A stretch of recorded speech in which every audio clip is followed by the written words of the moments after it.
ॐ विश्वानि देव सवितर्धुरितानि पराशुभ यद्भद्रं तन्न आशुभ। ॐ शांति शांति शांति। सभी को सादर नमस्ते। सनातन वैदिक धर्म यूट्यूब चैनल में आप सभी धर्म प्रेमी सज्जनों का हार्दिक अभिनंदन है। मित्रों,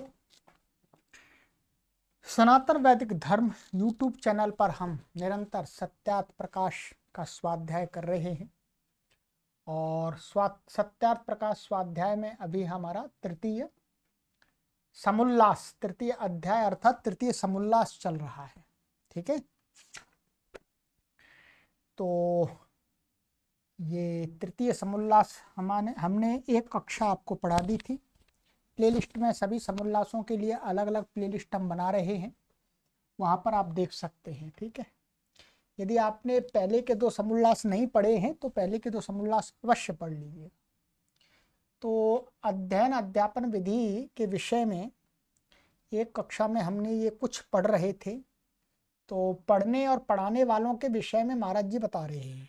ठीक है, तो यहाँ पर यही कहा था कि जो प्राचीन गुरुकुल पद्धति थी उसके अनुसार ऐसा ऐसा होना चाहिए, और कुछ विशेष बातें ऐसी भी हैं जो हम आज के परिवेश में भी इनको, चाहे वैदिक प्रणाली अभी नहीं है तो भी उनको अपना सकते हैं।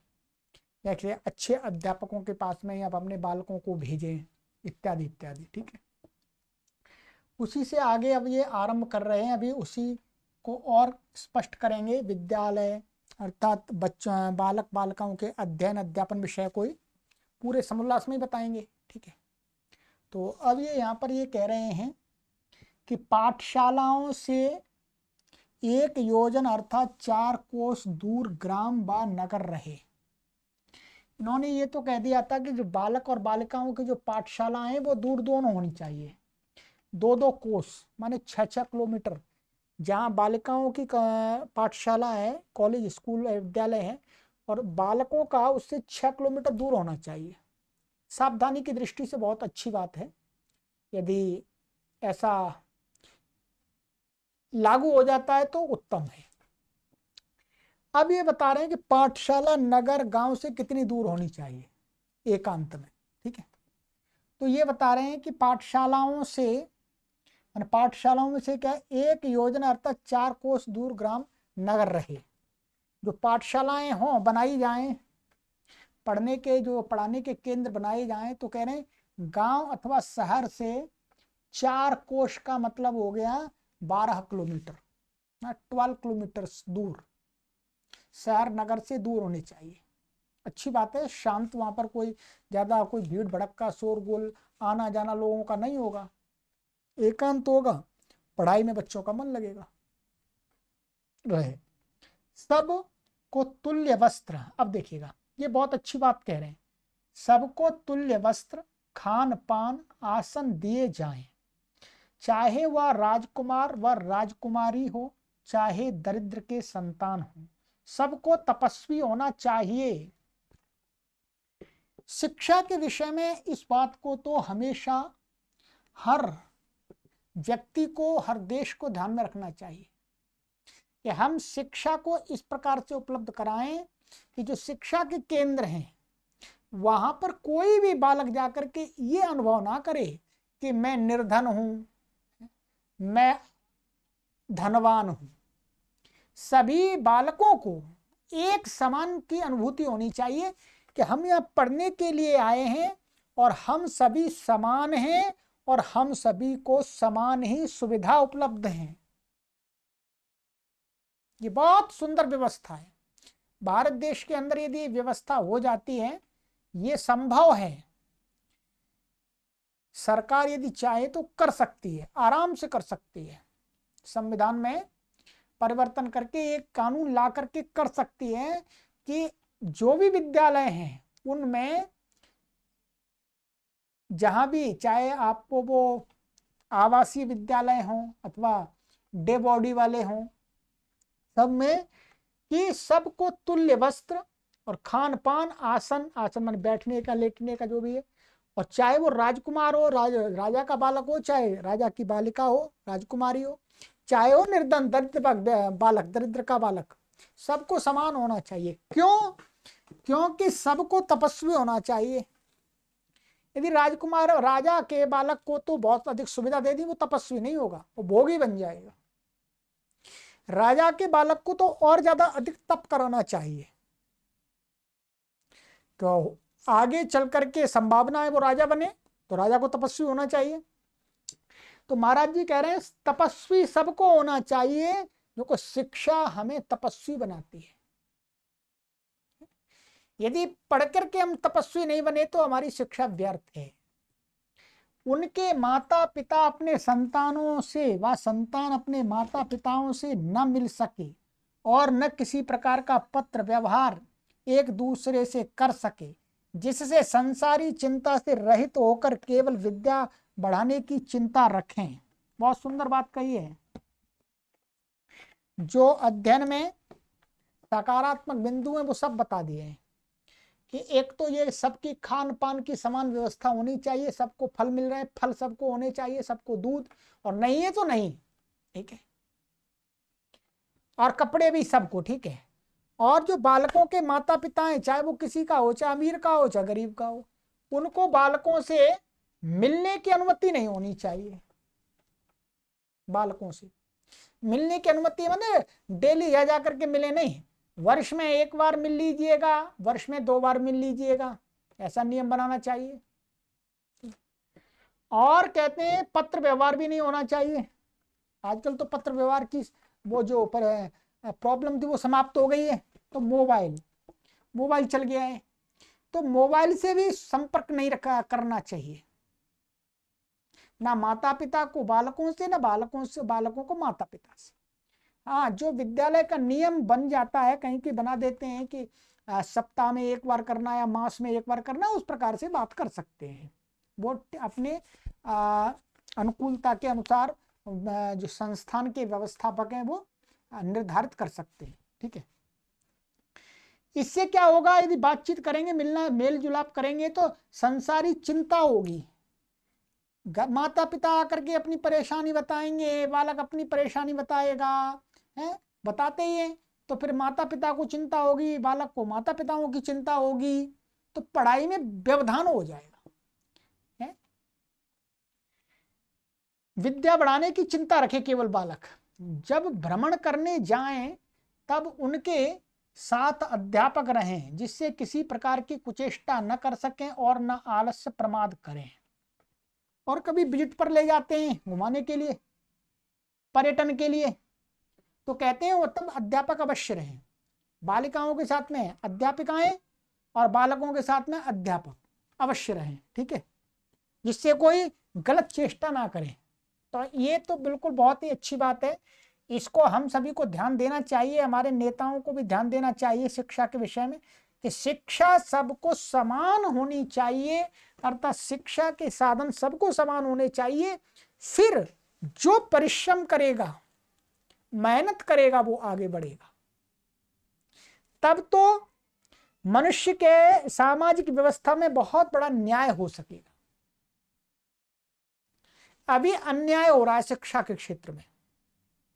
कोई निर्धन व्यक्ति, उसका बालक कितना भी टैलेंट वाला है, माने स्किल्स वाला, क्वालिटी है उसके पास, बहुत सारी स्किल्स है, बुद्धि उसकी तीव्र है, कुशाग्र है, परंतु पैसा नहीं है, तो वो डिग्री नहीं ले सकता, बड़े कॉलेज विश्वविद्यालय में पढ़ने नहीं जा सकता, वो वहीं रह जाता है।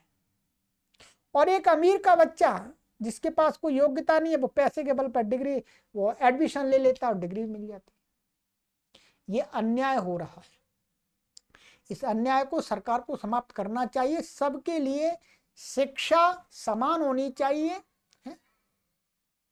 कि कोई भी बालक पढ़ना चाहे तो पढ़ ले, ठीक है। चलिए, बहुत सुंदर पॉइंट है, इसको देखिए, बहुत सुंदर। मैं एक बार दोबारा पढ़ के बता देता हूं यहां से। सबको तुल्य वस्त्र, खान पान, आसन दिए जाएं, चाहे वह राजकुमार राजकुमारी हो, चाहे दरिद्र के संतान हो। सबको तपस्वी होना ही चाहिए। उनके माता पिता अपने संतानों से व संतान अपने माता पिताओं से न मिल सकें और न किसी प्रकार का पत्र व्यवहार एक दूसरे से कर सकें, जिससे संसारी चिंता से रहित होकर केवल विद्या बढ़ाने की चिंता रखें। ऐसे कई गुरुकुल ऐसे करते हैं। ठीक है, तो उन गुरुकुलों का हमें अनुसरण करना चाहिए। अब कहते हैं, एक श्लोक दे रहे हैं, मनुस्मृति का श्लोक का पाठ दे रहे हैं, कन्यानाम संप्रदानम च कुमाराणाम च रक्षणम। इसका अर्थ है कि इसका अभिप्राय यह है कि इसमें राज नियम और जाति नियम होना चाहिए कि 5वें अथवा 8वें वर्ष से आगे अपने लड़कों और लड़कियों को घर में न रख सके माता पिता। ये नियम भी होना चाहिए। नहीं तो अनेक माता पिता भी अपने लोभ के कारण से अपने बालकों से काम करवाने के लिए पढ़ने नहीं भेजते। ये कह रहे हैं, इसका अभिप्राय ये है कि राज नियम और जाति नियम, राजा का नियम और जाति का नियम हो गया अपने बंधु बांधवों का नियम। ठीक है, सगे संबंधियों का नियम और राजा की तरफ से नियम। क्या होना चाहिए कि कोई भी व्यक्ति 5वें अथवा 8वें वर्ष से आगे अपने बालक और बालिकाओं को घर में ना रखे, पढ़ने के लिए उसे विद्यालय में भेजे अवश्य। ये नियम होना चाहिए, नहीं तो दंड लगेगा। ठीक है, महाराज जी की जो शिक्षा पद्धति पर जो विचार है, उनका चिंतन है, वो कैसा है, समाज को 100% शिक्षित बनाने का है। 100%। इससे क्या होगा, क्या कह रहे हैं, यदि ये नियम बन जाता, राज नियम और जाति नियम। जाति नियम का अर्थ है जैसे मेरे परिवार के बंधु बांधव हैं, सभी सगे संबंधी हैं, उनके मध्य में ऐसा एक नियम बनाना कि भाई कोई भी परिवार का बालक 5 वर्ष या 8 वर्ष के बाद घर में नहीं रहेगा, उसको स्कूल में जाना पड़ेगा अवश्य। आजकल तो छोटी एज से भी हम चालू कर सकते हैं।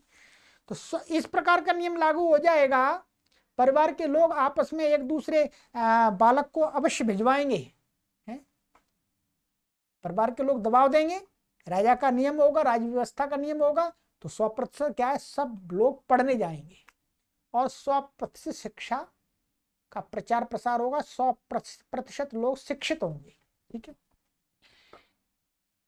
पाठशाला में अवश्य भेज देने, जो न भेजे वह दंडनीय है, उसको दंड भी रखना चाहिए। बिना दंड के कोई सुधरता नहीं है। प्रथम लड़कों का यज्ञोपवीत घर में ही हो और दूसरा पाठशाला में आचार कुल में हो। पहले तो बालकों का यज्ञोपवीत यदि हम हिंदू हैं तो घर में ही कर दें, और हिंदू हैं तो घर में ही करें, और फिर एक दूसरा गुरु करता है गुरुकुल में। ठीक है, पिता माता व अध्यापक अपने लड़का लड़कियों को अर्थ सहित गायत्री मंत्र का उपदेश कर दें। ध्यान रखें, प्रत्येक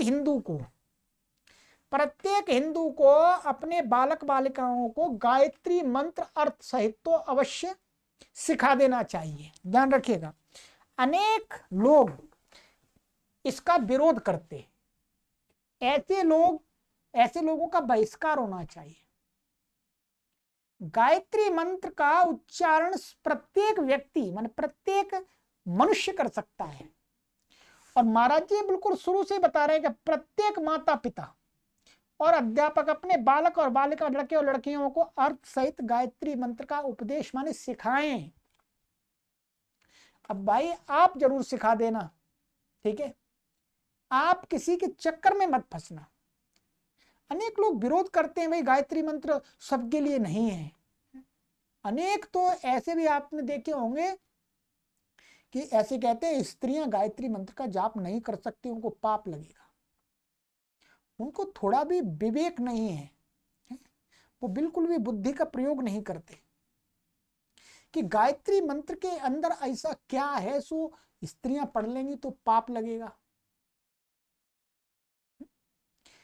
महाराज जी ने एकदम सीधा सीधा कह दिया कि प्रत्येक माता पिता और अध्यापक अपने बालक और बालिका और शिष्यों को गायत्री मंत्र अर्थ सहित सिखा देंगे। इसलिए महाराज जी से ऊपर तो हम किसी को नहीं मानते इस बात में, ठीक है। क्योंकि स्त्रियां भी पढ़ती हैं, अच्छा बालिकाएं जो भी बहुत सारे कन्या गुरुकुल हैं उनमें बालिकाएं गायत्री मंत्र और वेद के मंत्रों का इतना शुद्ध उच्चारण करती हैं कि बालक भी नहीं कर सकते। और स्त्रियों का तो कंठ और सुंदर होता है, उनके कंठ की जो ध्वनि है वो तो और मधुर होती है। यदि वो गायत्री मंत्र का पाठ करेंगी तो पुरुषों की अपेक्षा से कई गुना अच्छा करती हैं, तो पाप कैसे लग जाएगा। पूछना चाहिए, जो लोग कहते हैं उनको पूछना चाहिए। और कई लोग तो ऐसे तर्क दे देते हैं, बिना पैर सिर के तर्क। ऐसे कहते हैं कि भाई स्त्रियों का कंठ ऐसा बनाया हुआ भगवान ने कि वो गायत्री मंत्र का उच्चारण नहीं कर सकते, उनको गायत्री मंत्र के उच्चारण करने में असहजता महसूस होती है। उनको बिना बिना बुद्धि और बिना सिर पैर सिर की बात, ठीक है, कोई नहीं मानेगा, कोई भी विचारशील विवेकशील व्यक्ति ये बात नहीं मानेगा। महाराज जी बिल्कुल सही कह रहे हैं, हम सभी को अपने बालक और बालिकाओं को गायत्री मंत्र अर्थ सहित सिखा देना चाहिए। वो यहाँ पर इन्होंने दिया है, आपको कहीं नहीं मिले तो आप यहाँ पर देख लीजिएगा, ठीक है। गायत्री मंत्र के उच्चारण और अर्थ सहित जप से, ध्यान से पुण्य मिलता है, हमारी बुद्धि पवित्र होती है, चाहे स्त्री हो चाहे पुरुष हो, कोई भी हो, सबके लिए समान है। परमात्मा के द्वारा जो प्रदत्त ज्ञान है वो सबके लिए है, किसी एक के लिए नहीं है, ये ध्यान रखें। मैं कोई मनुष्यों में भी छोटा बड़ा ऊंचा नीचा नहीं है, सभी के लिए है। या महाराज जी ये कुछ नहीं कह रहे कि ये वाले वर्ग वाले करेंगे, ये नहीं है, सभी के लिए है। सभी तो मनुष्य हैं, सभी के पास तो बुद्धि और विवेक है, सभी के पास जिह्वा है, सभी उच्चारण कर सकते हैं, क्या परेशानी है। चलिएगा, आइएगा। तो यहां पर उन्होंने गायत्री मंत्र दिया है, उसका अर्थ भी मैं पढ़ के आपको बता देता हूं, ठीक है।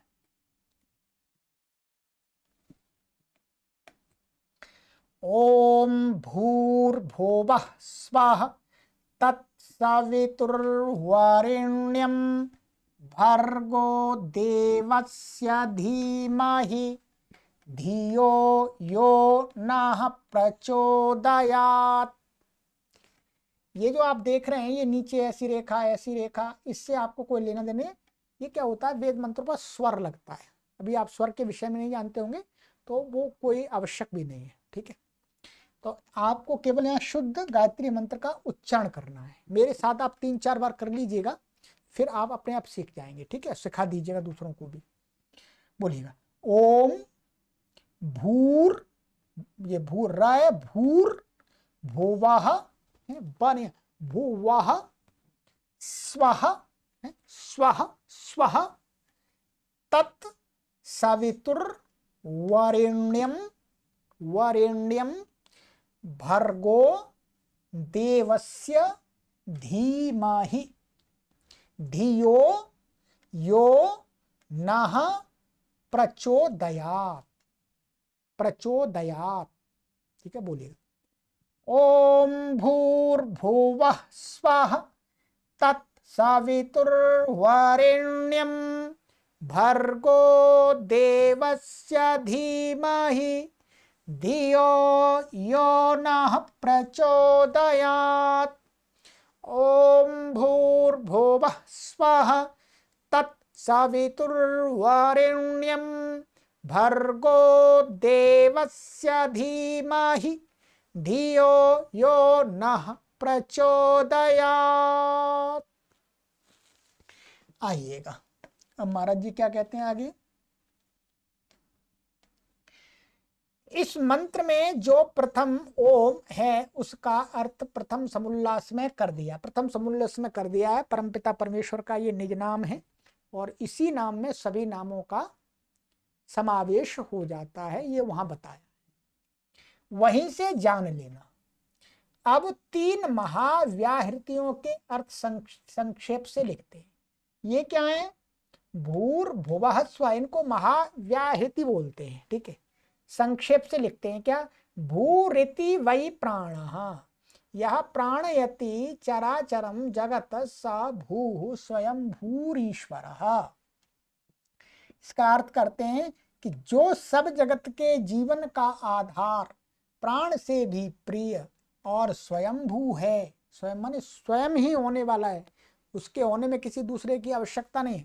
उस प्राण का वाचक होके भू परमेश्वर का नाम है। ठीक है, माने यहाँ पर भू, भू क्या है, ये भी ईश्वर का ही वाचक है। भू माने परमेश्वर। भूवाह भोवारित्यपानः यह सर्वम दुखम अपानयति सोपान। जो सब दुखों से रहित, जिसके संग से जीव सब दुखों से छूट जाते हैं, इसलिए उस परमेश्वर का नाम भोवाह है। ठीक है। स्वारिति व्यानः यो विविधम जगत व्यानयति व्यापनोति स व्यानः। जो नाना विध जगत में व्यापक होके सबका धारण करता है, इसलिए उस परमेश्वर का नाम स्वाहा है। ये तीनों वचन तैत्तिरीय आरण्यक के हैं। ठीक है, ये जो 3 महाव्याहृति हैं, ये वस्तुतः कहाँ से लिए, तैत्तिरीय आरण्यक में ये लिए गए, यानी व्याख्या भी वहीं से ले लिए उन्होंने। ठीक है, तो भूः भोवाः स्वाहा ये क्या है, परमात्मा के वाचक हैं। और बता दिया परमात्मा कैसा है, भुवाह माने जिसके जिसमें कोई दुख नहीं है, और जिसका जो हम उसका ध्यान करते चिंतन करते तो हमारे दुख दूर हो जाते हैं। दुख करता है तो दुख क्या है, अतः दुख सहन करने की शक्ति उत्पन्न हो जाती है, तो दुख अपने आप समाप्त हो जाएंगे। ठीक है, तो ये हो गया। अब आ जाइएगा आगे। सवितुः यह सुनोत्युत्पादयति सर्वम जगत स सविता तस्य। हिंदी इसका करेंगे। ठीक है, जो सब जगत का उत्पादक और सब ऐश्वर्य का दाता वो सविता, सवितु सविता है, सवितु है। देवस्य यो दिव्यति दिव्यते वासुदेवः। जो सर्व सुखों का देने हारा और जिसकी प्राप्ति की कामना सब करते हैं, उस परमात्मा, बुद्धे परमात्मा, उस परमात्मा का जो वरेण्यम वर्तुम अर्हम माने स्वीकार करने योग्य अति श्रेष्ठ भरगह शुद्ध स्वरूप और पवित्र करने वाला चेतन ब्रह्म स्वरूप है, तत् माने उसी परमात्मा के स्वरूप को हम लोग धीमहि माने धरे मही धारण करें। किस प्रयोजन के लिए, कि यह जगदीश्वर जो सविता देव परमात्मा नाह अस्माकं माने हमारी धिया बुद्धियों को प्रचोदयात प्रेरयेत माने प्रेरणा करे, अर्थात बुरे कामों से छुड़ाकर अच्छे कामों में प्रवृत्त करे। अब देखिए, ये प्रार्थना मनुष्य मात्र को करने योग्य है।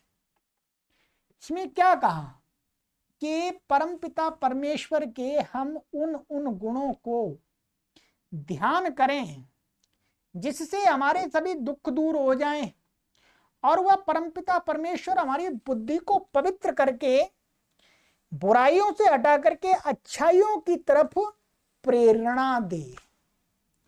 अब केवल ये पुरुषों के लिए तो ये प्रार्थना उत्तम नहीं है। स्त्रियां क्या बुरे कामों में लग जाएं क्या? नहीं, चाहे स्त्री हो, चाहे पुरुष हो, चाहे बालक हो, चाहे बालिका हो, चाहे वृद्ध हो, चाहे वृद्धा हो, चाहे गरीब हो, चाहे अमीर हो, चाहे पढ़ा हुआ हो, चाहे अनपढ़ हो, सभी को दुख दूर करने की इच्छा होती है। और सभी लोग चाहते हैं कि मेरी बुद्धि सही मार्ग पर चले। कोई भी व्यक्ति संसार में ऐसा नहीं चाहता कि मेरी बुद्धि बुरे मार्ग पर चले, नहीं। वो अलग बात है, किसी लोभ लालच के कारण से गलत मार्ग का अनुसरण कर लेता, वो गलत बात। तो ये प्रार्थना बहुत ही सुंदर है। ठीक है, तो इसकी हिंदी आप याद करा दीजिएगा, और संस्कृत करा सकते हैं तो करा दीजिए, बाकी कोई बात नहीं है। अब इन्होंने यहाँ पर इस प्रार्थना को संस्कृत में भी कर दिया है, उसके भावार्थ को संस्कृत के रूप में प्रस्तुत कर दिया है, फिर उसकी हिंदी भी बता दी है। हे परमेश्वर, हे सच्चिदानंद स्वरूप, हे नित्य शुद्ध बुद्ध मुक्त स्वभाव, हे अज निरंजन निर्विकार, हे सर्वांतरयामिन, हे सर्वाधार जगतपते सकल जगत उत्पादक, हे अनादे विश्वंभर सर्वव्यापिन, हे करुणामृत वारिधे सवितुर्देवस्य तव यदोम माने यदोम भूर्भुवः स्वर्वरेण्यं भर्गोऽस्ति तद वयं धीमहि दधीमहि ध्यायेम वा कस्मै प्रयोजनाय इत्यत्राह। हे भगवन्, यह सविता देवः परमेश्वरो भवान्नस्माकं धियः प्रचोदयात्, स एवास्माकं पूज्य उपासनीय इष्टदेवो भवतु, नातोन्यं भवत्तुल्यं भवतोधिकं च कंचित कदाचिन मन्यामहे। इसका भाव क्या है हिंदी में यह बता रहे हैं, ठीक है। संस्कृत में आप तो अभी नहीं सीख पाएंगे, तो हिंदी में। हे मनुष्यों, जो सब सामर्थ्यों में समर्थ सच्चिदानंद स्वरूप, सच्चिदानंदानंत स्वरूप, ऐसा है, सच्चिदानंदानंत स्वरूप, नित्य शुद्ध, नित्य बुद्ध, नित्य मुक्त स्वभाव वाला, कृपा सागर, ठीक ठीक न्याय करने हारा, जन्म मरणादि क्लेश रहित, आकाश रहित, सबके घट घट का जानने वाला, सबका धर्ता, पिता, उत्पादक, अन्नादि से विश्व का पोषण करने वाला, सकल ऐश्वर्य युक्त जगत का निर्माता, शुद्ध स्वरूप और जो प्राप्ति की कामना करने योग्य है, उस परमात्मा का जो शुद्ध चेतन स्वरूप है, उसी को हम धारण करें इस प्रयोजन के लिए कि वह परमेश्वर हमारे आत्मा और बुद्धियों का अंतर्यामी स्वरूप हमको दुष्टाचार अधर्म युक्त मार्ग से हटा के श्रेष्ठाचार सत्य मार्ग में चलावे।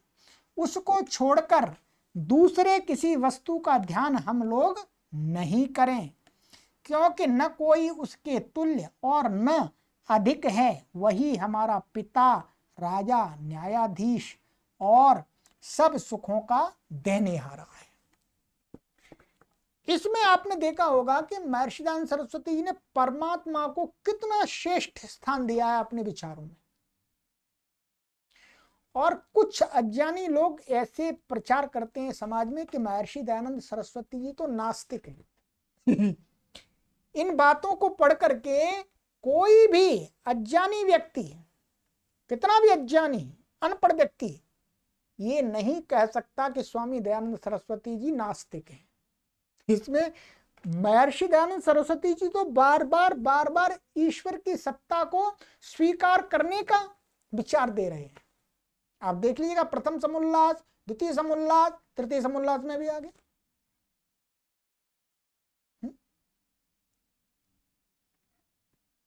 तो कह सकते हैं वास्तव में असली आस्तिक तो स्वामी दयानंद सरस्वती जी हैं। ठीक,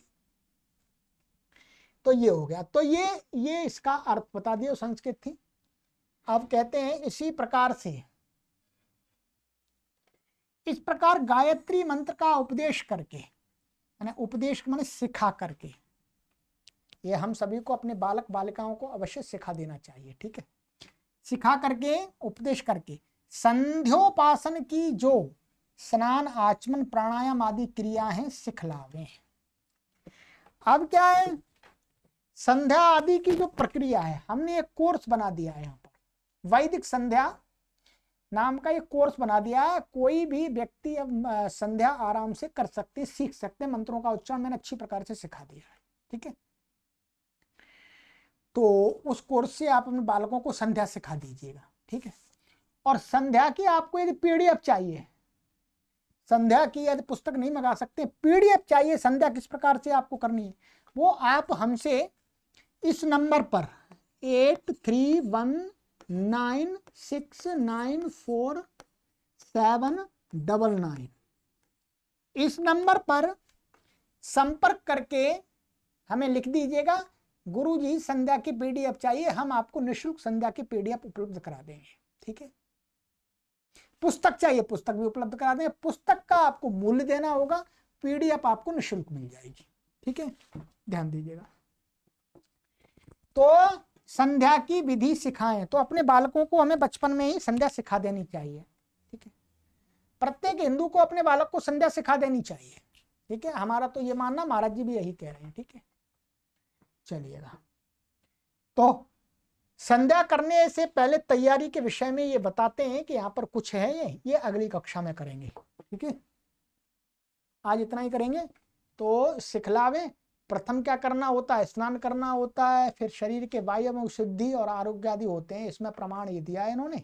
ठीक है, फिर प्राणायाम आदि के बारे में बताएंगे, तो ये संध्या की तैयारी के लिए। ठीक है, तो ये आगे की कक्षा में पढ़ेंगे। ठीक है, चलिएगा, सभी को सादर नमस्ते।